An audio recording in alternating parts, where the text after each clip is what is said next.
लिया प्रतियोगिता में हिस्सा।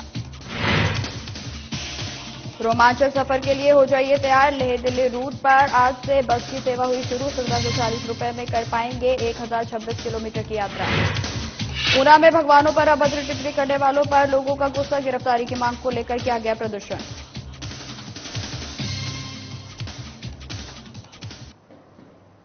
नमस्कार, स्वागत है आप सभी का हिमाचल की खबरों में। मैं आपके साथ निकिता कश्यप। बुलेटिन की शुरुआत करते हैं। मुख्यमंत्री सुखविंदर सिंह सुक्खू और उनके मंत्रियों की तरफ से केंद्र सरकार पर मनगढ़ंत आरोप लगाने के बाद पूर्व मंत्री राजेंद्र गर्ग ने प्रदेश सरकार पर जमकर हमला बोला है। उन्होंने कहा कि कांग्रेस पार्टी झूठी गारंटियां देकर सत्ता हथियाने के बाद अब केंद्र सरकार को कोसकर प्रदेश की जनता को गुमराह करने का प्रयास कर रही है। वहीं पूर्व मंत्री राजेंद्र गर्ग ने मुख्यमंत्री सुखविंदर सिंह सुक्खू और उप मुख्यमंत्री मुकेश अग्निहोत्री के द्वारा केंद्र सरकार के ऊपर मनगढ़ंत आरोप लगाने पर पूछा कि जब कांग्रेस पार्टी प्रदेश में झूठी गारंटियां दे रही थी तो क्या उस समय केंद्र सरकार से पूछकर गारंटियां दी थी। साथ ही उन्होंने कहा कि सुक्खू सरकार छल और झूठ की नींव पर बनी है, जो कि ज्यादा समय तक टिकने वाली नहीं है।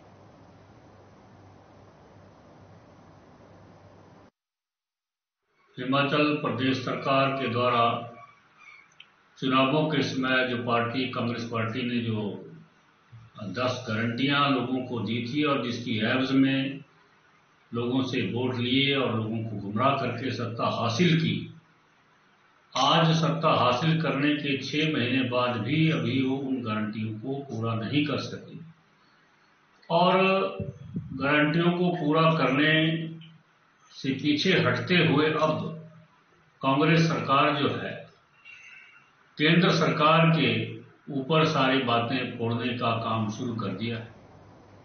75,000 करोड़ के कर्ज तले दबे हिमाचल प्रदेश को कर्ज से उभारने के लिए केंद्र सरकार से ही आस बची है, लेकिन केंद्र ने हिमाचल के कर्ज में 5,000 करोड़ की कटौती कर दी और साथ ही अन्य प्रोजेक्ट को भी रोक लिया है, जिसको लेकर हिमाचल प्रदेश सरकार अब सख्ते में है। आपको बता दें, जिसको लेकर उद्योग मंत्री हर्षवर्धन चौहान ने कहा कि कांग्रेस सरकार बनने के पहले दिन से ही आर्थिक तंगी से जूझ रही है। पिछली जयराम ठाकुर सरकार के वित्तीय कुप्रबंधन की वजह से प्रदेश 75,000 करोड़ के घाटे में है। ऊपर से केंद्र सरकार ने कर्ज की सीमा को 5,000 करोड़ कम कर दिया, लेकिन कर्ज लेना सरकार की मजबूरी है।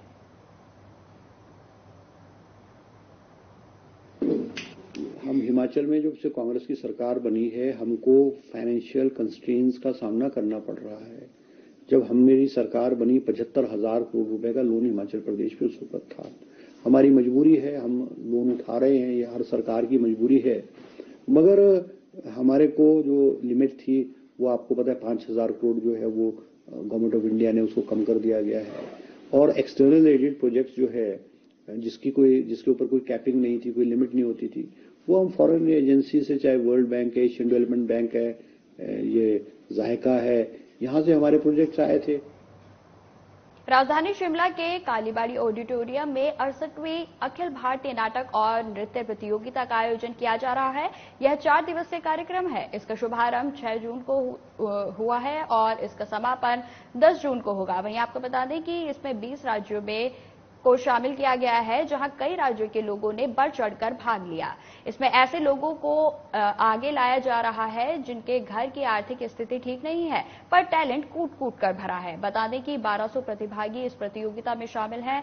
इसमें 27 नाटक किए जा रहे हैं। इसको लेकर ऑल इंडिया आर्टिस्ट एसोसिएशन के अध्यक्ष रोहिताश गोड ने बताया कि कलाकारों को जोड़ने और सांस्कृतिक सद्भाव बनाने के लिए AIAA मिशन को पंख दिए। वहीं राष्ट्रीय स्तर पर कला के माध्यम से राष्ट्रीय एकता AIAA का जनादेश कला और संस्कृति को बढ़ावा देना है।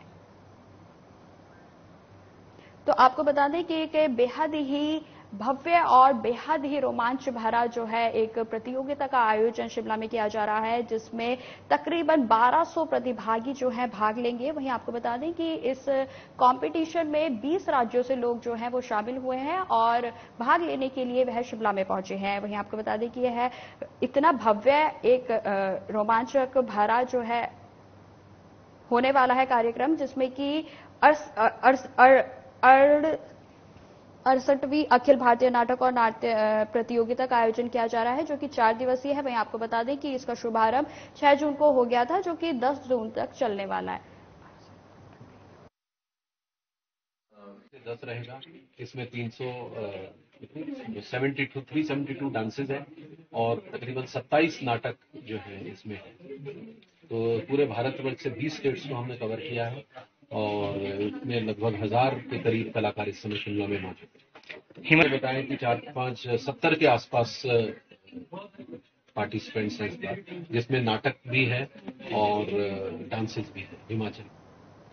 हिमाचल पथ परिवहन निगम केलांग डिपो ने आज से देश के सबसे लंबे और ऊंचाई वाले रूट लेह दिल्ली के बीच बस सर्विस को शुरू कर दिया है, जो पहाड़ी रास्तों और बर्फ की दीवारों के बीच लेह तक सफर के शौकीन सैलानियों और आम लोगों के लिए अच्छी खबर है। जहां लेह से दिल्ली तक करीब 1026 किलोमीटर लंबे सफर का 1740 रुपए का किराया होगा। बता दें कि पिछले वर्ष 15 जून को दिल्ली मनाली सरचू लेह के लिए बस सेवा शुरू की गई थी, जिसमें इस बार समय से पहले लेह बस की सेवा शुरू कर दी गई है। इससे निगम के नाम एक नया रिकॉर्ड भी बना है।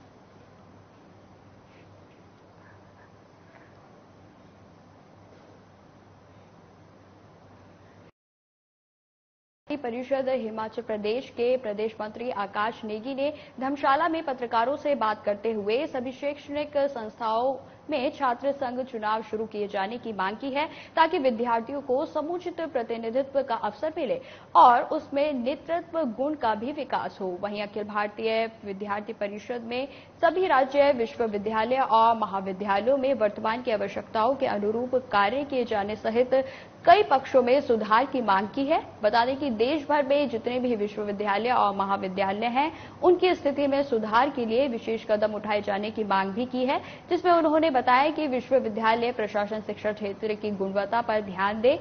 इसके साथ ही अखिल भारतीय विद्यार्थी परिषद ने शैक्षणिक परिसरों को तनाव मुक्त बनाने के लिए सरकार और शैक्षणिक संस्थाओं के प्रशासन के शीघ्र कदम उठाए जाने की मांग की गई। 28 तारीख को राष्ट्रीय कार्य परिषद की बैठक समाप्त होती है, तो पूरे देश भर के विभिन्न सामाजिक मुद्दे, विभिन्न शैक्षणिक मुद्दों को लेकर ये 3 दिन का वहां पर मंथन होता है। इस वर्ष विद्यार्थी परिषद का ये पूरे वर्ष पे फोकस रहेगा कि छात्रों के लिए आनंदमय व सार्थक कैंपस यूनिट और हैप्पी एक कैंपस यूनिट बनाना हमारा मुख्य इस वर्ष का हमारा इस पे फोकस रहने वाला है। और हम सभी को ये मालूम भी है कि ये वर्ष छत्रपति शिवाजी के 350वीं राज्याभिषेक का वर्ष है, तो पूरे देश भर के हर एक कैंपस के अंदर छत्रपति शिवाजी जी के लिए अलग अलग कार्यक्रमों के माध्यम से ये वर्ष उनको समर्पित किया जाए। हिमाचल में बाढ़ और लैंडस्लाइड को लेकर प्रदेश भर में सायरन बजते हुए नजर आए। वहीं मेगा मॉक ड्रिल में लोगों को आपदा से बचाने के प्रति जागरूक किया गया, जहां आपदा प्रबंधन को लेकर हिमाचल में संभावित बाढ़ और लैंडस्लाइड पर मेगा मॉक ड्रिल का आयोजन किया गया। वहीं इस मॉक ड्रिल में सभी संबंधित विभागों ने अपने अपने विभागों से संबंधित राहत और बचाव कार्यों को अंजाम दिया। जानकारी के मुताबिक शिमला में मॉक ड्रिल को लेकर कंट्रोल रूम भी बनाया गया था, जहां से मुख्य कंसल्टेंट मेजर जनरल सुधीर बहल राष्ट्रीय आपदा प्रबंधन ने अधिकारियों से उनके इलाके की रिपोर्ट मांगी।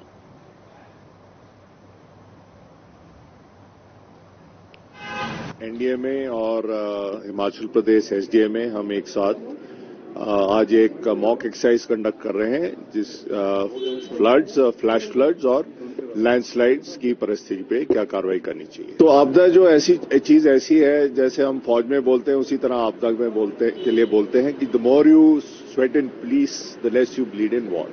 तो तैयारी इसके लिए सबसे सरल और बेहतर उपाय है। तो इस तैयारी के लिए आज क्या तैयारी है हमारी, उसके हम जायजा लेने आए हैं। आज सिरमौर जिले के हरिपुर धार के पास बड़याल्टा में कमर्शियल पैराग्लाइडिंग का आगाज हो गया है। वहीं वायुसेना से सेवानिवृत्त वाइस एयर मार्शल वायुसेना मेडल और शौर्य चक्र विजेता के सांगर ने पैराग्लाइडिंग फ्लाइट को हरी झंडी दिखाकर उद्घाटन किया। वहीं पहली फ्लाइट में चांबा खजियार से आए पैरा पायलट रवि ठाकुर ने अमित भूषण के साथ उड़ान भरी, जबकि दूसरी फ्लाइट में खजियार के ही पायलट संजय कुमार के साथ धर्मपाल ठाकुर ने उड़ान भरी। वहीं दोनों पायलट ने अमित भूषण और धर्मपाल ठाकुर को लगभग 20 मिनट तक परिंदों की तरह आसमान में सैर कराकर सफलतापूर्वक लजवा गांव में लैंडिंग की। तो आपको बता दें कि सिरमौर में पैराग्लाइडिंग की जो व्यवस्था होती है वो शुरू कर दी गई है और जिसका सैलानी जो है लुत्फ उठाते हुए जो है अब नजर आएंगे। वहीं आपको बता दें कि यह हरी झंडी जो है पैराग्लाइडिंग के कमर्शियल पैराग्लाइडिंग की जो हरी झंडी है वो अमित भूषण के द्वारा दिखाई गई, जिसमें पायलट्स के द्वारा पैराग्लाइडिंग कर लुत्फ उठाया गया। वहीं आपको बता दें कि धर्मपाल ठाकुर के द्वारा 20 मिनट तक परिंदों की तरह आसमान में वह इस पैराग्लाइडिंग का लुत्फ उठाते हुए नजर आए।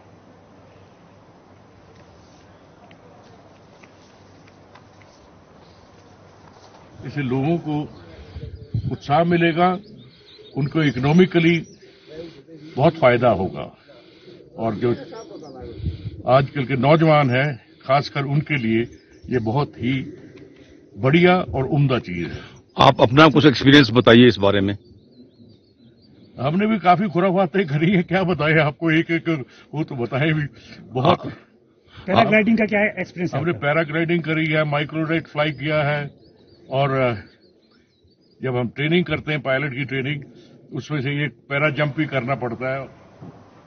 ऊना मुख्यालय पर आज एक बार फिर से हिंदू देवी देवताओं पर टिप्पणी करने वालों को गिरफ्तार करने को लेकर आईएसबीटी ऊना बस स्टैंड से एसपी कार्यालय तक रोष मार्च निकाला गया और पुलिस अधीक्षक अर्जित सेन को गिरफ्तारी को लेकर ज्ञापन सौंपा गया। वहीं आपको बता दें कि ज्ञापन के माध्यम से साफ तौर पर कहा गया है कि 4 जून को भी हिंदू एकता मंच पंजाब ने हिमाचल सीमा के मेहतपुर में प्रदर्शन किया था और हमें आश्वासन दिया गया था कि उचित कार्रवाई की जाएगी, लेकिन आज 4 दिन बीत जाने के बाद भी उस व्यक्ति को पुलिस ने गिरफ्तार नहीं किया है।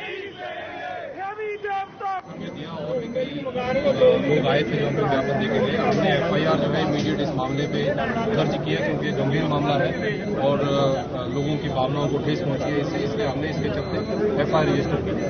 इस केस में एक्यूज्ड है वो आम मौके पे थे, वो जा चुके थे। अब हमने उनके लिए उनको ट्रेस करने के लिए हमने जो अपने वो की है उनसे कॉन्टैक्ट भी किया हमने, वो अपने यहाँ आगे केस हो और जो कानूनी कार्रवाई करते हैं या जो कानूनी कार्रवाई है उसमें शामिल हो। अब वो उन्होंने पहले तो बीच में आश्वासन दिया कि मैं आऊंगा, पर वो शायद किसी कारणवश अभी तक आए नहीं। फिलहाल इस बुलेटिन में इतना ही। खबरों की और भी जानकारी के लिए बने रहे हमारे साथ। नमस्कार।